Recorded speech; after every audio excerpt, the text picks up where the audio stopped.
হাই friend, আজি এখন নতুন ভিডিঅ' লৈ আহিছোঁ। এইটো ভিডিঅ'ত আমি আলোচনা কৰিম মুখ্যমন্ত্ৰী মহিলা উদ্যমিতা অভিযানৰ বিষয়ে। আপোনালোক সকলোৱে গম পায়, ইতিমধ্যে অসম চৰকাৰৰ তৰফৰ পৰা গোটৰ মহিলাসকলক এখন ফৰ্ম দিয়া হৈছে। সেই ফৰ্মখন আপোনালোকে কেনেকৈ ফিল আপ কৰিব, লগতে এই ফৰ্মখনত আপোনালোকে বৃক্ষ ৰোপণৰ ফটো কেনেকৈ কাটি দিব, ইয়াৰ সম্পূৰ্ণ প্ৰচেছ আলোচনা কৰিম এইটো ভিডিঅ'ত। যদি আপোনালোকে এই ফৰ্মখন শুদ্ধভাৱে ফিল আপ কৰিব নোৱাৰে, তেনেহ'লে আপোনালোকে এই গোটৰ টকাখিনি আপোনালোকে নাপায়। সেইবাবে এই ফৰ্মখন আপোনালোকে কেনেকৈ ধুনীয়াকৈ ফিল আপ কৰিব, ইয়াৰ সম্পূৰ্ণ প্ৰচেছ আলোচনা কৰিম এইটো ভিডিঅ'। গতিকে আপোনালোকে ভিডিঅ'টো অলপ স্কিপ নকৰিব। লগতে আপুনি যদি আমাৰ ভিডিঅ'টো নতুনকৈ আহিছে, তেনেহ'লে আমাৰ চেনেলটো ছাবস্ক্ৰাইব কৰি ৰাখিব। গোটৰ প্ৰত্যেকজন মহিলাই এই ফৰ্মখন নিশ্চয় পাইছে। ওপৰত লিখা আছে, চাওক আপোনালোকে, মুখ্যমন্ত্ৰী মহিলা উদ্যমিতা অভিযান। এই ফৰ্মখন আপোনালোকে ধুনীয়াকৈ ফিল আপ কৰিব লাগিব। কাষত আপোনালোকে পাব পাছপোৰ্ট চাইজৰ এটা ফটো, আপোনালোকে ইয়াত গাঁঠি দিব লাগিব।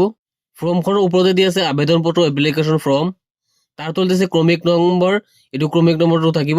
1 নম্বৰত দি আছে আত্মসহায়ক গোটৰ সদস্যৰ নাম। ইয়াত আপোনালোকে যিজনে এপ্লাই কৰিব তেখেতৰ নামটো আপোনালোকে ইয়াত শুদ্ধকৈ দিব। 2 নম্বৰত দি আছে আত্মসহায়ক গোটৰ নাম। আপুনি কোনখন গোটৰ সদস্য হয়, সেই গোটখনৰ নামটো আপোনালোকে ইয়াত লিখি দিব। তাৰ তলত আছে 3 নম্বৰত আত্মসহায়ক গোটৰ MIS কোড, এটা কোড নম্বৰ আছে, সেই কোডটো আপোনালোকে বহুৱাই। 4 নম্বৰত আছে মোবাইল নম্বৰ, আপোনালোকে মোবাইল নম্বৰটো দি দিব। 5 নম্বৰত আছে জাতি, যদি আপুনি সাধাৰণ হয় সাধাৰণত আপোনালোকে ৰাইট চিন দিব। যদি অন্যান্য পিছপৰা শ্ৰেণী হয় তাত আপোনালোকে ৰাইট চিন দিব। যদি অনুসূচিত জাতি আছে তেনেহ'লে সেই বাকচটোত আপোনালোকে ৰাইট চিন দি দিব।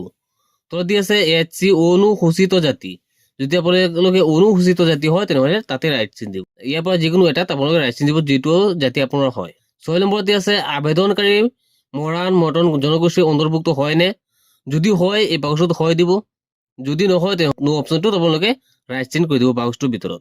7 নম্বৰত আছে আবেদনকাৰী চাহ জনগোষ্ঠীৰ অন্তৰ্ভুক্ত হয়নে, যদি হয় তেনেহ'লে ইয়েছত ৰাইট চিন কৰিব, যদি নহয় তেনেহ'লে আপুনি নহয় বাকচটোত আপোনালোকে ৰাইট চিন কৰি দিব। 8 নম্বৰত আপোনালোকে পাব ছেভিং বেংক একাউণ্ট নাম্বাৰ। ইয়াত আপোনালোকৰ একাউণ্টৰ নাম্বাৰটো আপোনালোকে দি দিব এই বাকচকেইটাত। 9 নম্বৰত পাব বেংক নেম। ইয়াত আপোনাৰ কোনটো বেংকৰ হয়, SBI, পাঞ্জাৱ বেংক, যিটো বেংকৰ হয় বেংকৰ নামটো আপোনালোকে তাত দি দিব। তাৰপাছত পাব আপোনালোকে ব্ৰাঞ্চ নেম বা শাখা নাম। ইয়াত আপোনালোকে কোনটো ব্ৰাঞ্চৰ হয় নামটো আপোনালোকে দি দিব।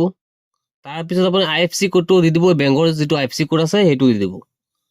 12 নম্বৰত পাব আপোনালোকে ভিলেজ, গাঁও, আপোনাৰ কোনখন গাঁও হয় গাঁওখনৰ নাম আপোনালোকে 12 নম্বৰত দি দিব। নেক্সট পিছত আপোনালোকে পাব 13 নম্বৰত গাঁও পঞ্চায়তৰ নামটো আপোনালোকে দি দিব। 14 নম্বৰত আছে ব্লকৰ নেম, উন্নয়ন খণ্ডৰ নাম, আপোনালোকে যিটো ব্লক হয় ব্লকৰ নেমটো আপোনালোকে তাত দি দিব। 15 নম্বৰত আছে ডিষ্ট্ৰিক্ট নেম, জিলাখনৰ নাম আপোনালোকে কোনটো ডিষ্ট্ৰিক্টৰ পৰা হয় সেই ডিষ্ট্ৰিক্টখনৰ নাম আপোনালোকে 15 নম্বৰত দি দিব। 16 নম্বৰত আছে বিধানসভা সমষ্টিৰ নাম, শেহতীয়া সমষ্টিৰ পুনৰ নিৰ্ধাৰণ আয়োগ প্ৰয়োগ অনুসৰি নতুনকৈ যিটো সমষ্টি নিৰ্ধাৰণ কৰা হৈছে সেই সমষ্টিখনৰ নাম আপোনালোকে দি দিব। 16 নম্বৰটোত আপোনালোকে পাব ফটোযুক্ত ভোটৰ পৰিচয় পত্ৰৰ নং, অৰ্থাৎ EPIC ID নাম্বাৰ, আপোনাৰ ভোটৰ পৰিচয় পত্ৰৰ যিটো ID নাম্বাৰ আছে সেই নাম্বাৰটো আপোনালোকে তাত দি দিব। তাৰপাছত আছে ভোট গ্ৰহণ কৰা কেন্দ্ৰটোৰ নাম, আপোনালোকে যিটো কেন্দ্ৰত ভোট দিয়ে সেই কেন্দ্ৰটোৰ নাম আপোনালোকে তাত দি দিব। তাৰপিছত আছে ভোট গ্ৰহণ কেন্দ্ৰৰ নং, আপুনি যিটো কেন্দ্ৰত ভোট দিয়ে তাৰ নম্বৰটো কিমান আপোনালোকে তাত দি দিব। 17 নম্বৰত আছে সন্তানৰ সংখ্যা, আপোনাৰ সন্তানৰ সংখ্যা কিমান আছে ইয়াত আপুনি উল্লেখ কৰিব পাৰে। 18 নম্বৰত আছে বিদ্যালয়লৈ যোৱা 3 পৰা 14 বছৰ বয়সৰ কন্যা সন্তানৰ সংখ্যা, যদি প্ৰযোজ্য হয় আপোনালোকে ইয়াত দি দিব পাৰে।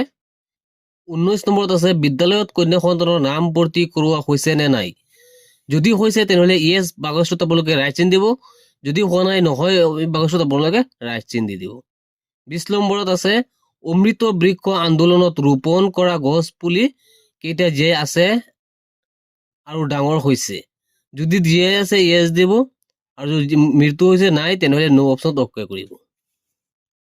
তাৰ তলত আপোনালোকে খ নম্বৰত পাব যদি নহয় সেই ঠাইত নতুন গছ পুলি ৰোপণ কৰা হৈছেনে, যদি আগৰ গছ পুলিটো মৃত্যু হৈছে নাই, এতিয়া সেই ঠাইত আপুনি নতুন গছ পুলি ৰোপণ কৰিছেনে, যদি কৰা নাই কিন্তু তলত দিয়া আছে সেই ঠাইত নতুন গছ পুলি ৰোপণ কৰা হৈছেনে, যদি আপোনালোকে এতিয়ালৈকে গছ পুলি ৰোপণ কৰা নাই নতুনকৈ মৃত্যু হোৱাৰ ঠাইত, এই বাকচটোত আপোনালোকে ইয়েছ বুলি ৰাইট চিন দিব, নহয় দিলে আপোনালোকে কিন্তু পইচাটো নাপায়। আপোনালোকে ৰাইট হয় বুলি যিটো বাকচ আছে এই বাকচত আপোনালোকে ৰাইট চিন কৰি দিব। যদি আপোনালোকে গছ পুলিখন এতিয়ালৈকে ৰোপণ কৰা নাই সেই ঠাইত, তেনেহ'লে আপোনালোকে অতি সোনকালে গছ পুলি আনি তাত আপোনালোকে ৰোপণ কৰি ফটো দুকপি উঠি আপোনালোকে এই ফটো দুকপি দিব লাগিব। আৰু ইয়াত হয় বাকচটোত আপোনালোকে ৰাইচিং কৰিব লাগিব, নহয় বাকচত আপোনালোকে ৰাইচিং কৰিলে নহ'ব। 21 নম্বৰত আছে 2021 চনৰ আগত লোৱা মাইক্ৰ'ফাইনেন্সৰ ঋণৰ বাহিৰে আত্মসহায়ক গোট, গ্ৰাম্য সংগঠন, মণ্ডল পৰ্যায়ৰ সংগঠন, বেংক বা আন কোনো বিত্তীয় প্ৰতিষ্ঠানৰ পৰা লোৱা যিকোনো ঋণ পৰিশোধ কৰা হোৱা নাই নেকি? যদি আপোনালোকে ঋণটো পৰিশোধ কৰা নাই আগৰবিলাক, য়েছ দিব। যদি কৰিছে তেনেহ'লে ন' অপশ্যনত অ'কে কৰিব। 22 নম্বৰত আছে পুঁজিৰ দ্বাৰা গ্ৰহণ কৰিবলগীয়া অৰ্থনৈতিক কাৰ্যকলাপ। ইয়াত দি আছে ৰেফাৰ ছেকশ্যন চি, অৰ্থাৎ গ শাখা চাওক। এতিয়া আপোনালোকে আপোনালোকৰ হাতত থকা ফৰ্মখনৰ গ শাখা যিটো পৃষ্ঠা আছে সেই পৃষ্ঠালৈ আপোনালোক এতিয়া আহক। আহি পিনে বহুতকেইটা অপশ্যন ইয়াত আপোনালোকে পাব কি ব্যৱসায় কৰিব, তাৰ পৰা এইটো পেজৰ পৰা আপোনালোকে বাছি উলিয়াই সেইটো আপোনালোকে এই বাকচটোত লিখি দিব লাগিব। ইয়াত বহুতকেইটা ব্যৱসায়ীৰ নাম উল্লেখ কৰা আছে, যেনে ছাগলী পালন, কুকুৰাৰ দোকান, হাড়ৰ দোকান, বহুতকেইটা আছে। ইয়াৰ পৰা আপোনালোকে যিটো পচন্দ হয় সেইটো আপোনালোকে লিখি দিব। তলত দিয়া আছে ঘোষণা ডিক্লেৰেশ্যন। ক নম্বৰত আছে মই শ্ৰীমতী, ইয়াত আপোনালোকে নিজৰ নামটো লিখিব, তাৰপিছত স্বামী বা পিতৃৰ নামটো লিখিব। স্বামী বা পিতাৰ নামটো লিখাৰ পিছত ইয়াত আহিছে ইয়াৰ দ্বাৰা ঘোষণা কৰিছো যে ওপৰত প্ৰদান কৰা তথ্যসমূহ মোৰ জ্ঞান আৰু বিশ্বাস অনুসৰি সত্য। এই নম্বৰতে আছে ইয়াত আপোনালোকে নামটো লিখিব। এই ফৰ্মটোৰ একেবাৰে তলত আপোনালোকে পাব ডেট, ইয়াত আপোনালোকে তাৰিখখন দিব, তাৰপিছত স্থান প্লেচ, ইয়াত আমাৰ ঠাইখনৰ নাম লিখিব, তাৰ ৰাইট চাইডত আপোনালোকে পাব আবেদনকাৰীৰ স্বাক্ষৰ, ইয়াত আপোনালোকে চহী কৰিব লাগিব। এই পেজটোত আপোনালোকে পাব সংকল্প পত্ৰ 1। ইয়াত আছে ইয়াৰ দ্বাৰা মই শ্ৰীমতী, ইয়াত আপোনালোকৰ নিজৰ নামটো লিখিব, তাৰপিছত পিতা বা স্বামীৰ নামটো লিখিব, তাৰপিছত বয়সটো লিখিব, কিমান বছৰ হৈছে এইটো আপোনালোকে লিখিব, তাৰপিছত MIS কোড যিটো আছে আপোনালোকৰ গোটৰ, সেই কোডটো আপোনালোকে ইয়াত দি দিব। তলত আপোনালোকে পাব আবেদনকাৰীৰ স্বাক্ষৰ, ইয়াত আকৌ আপোনালোকে চহী কৰিব লাগিব। এই পেজটোত আপোনালোকে চাওক অমৃত বৃক্ষ আন্দোলন অংশৰূপে ৰোপণ কৰা পুলিকেইটাৰ ফটো ইয়াত আপোনালোকে গাঁঠি দিব লাগিব। আগতে আপোনালোকে পুলি ৰোপণ কৰাৰ সময়ত যেনেকে দুটা ফটো উঠিছিলে, ঠিক সেইদৰে আগৰ নিচিনাই এতিয়া আপোনালোকে পুলিটোখনৰ ওচৰত বহি আপোনালোকে ফটো দুকপি উঠাব লাগিব।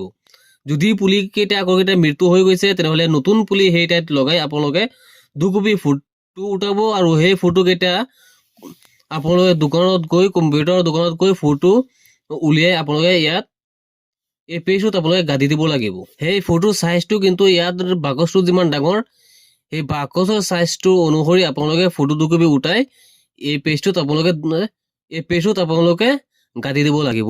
আশা কৰোঁ আপোনালোকে এই ফৰ্মটো কেনেকৈ ফিল আপ কৰিব, ফটো কেনেকৈ আপোনালোকে গাঁঠি দিব, ইয়াৰ সম্পূৰ্ণ প্ৰচেছটো গম পালে, আৰু অতি সহজতে আপোনালোকে এই ফৰ্মটো ফিল আপ কৰিব পাৰিব। আপোনালোকে জনা মানুহৰ ওচৰত গৈ ফৰ্মখন ধুনীয়াকৈ ফিল আপ কৰিব। আপুনি ইংলিছত লিখিব, আপোনাৰ নামটো আপুনি কেপিটেল লেটাৰত লিখিব। আজিৰ ভিডিঅ' এইখিনি আছিলে, লগ হ'ব নেক্সট ভিডিঅ'ত। জয় আই অসম।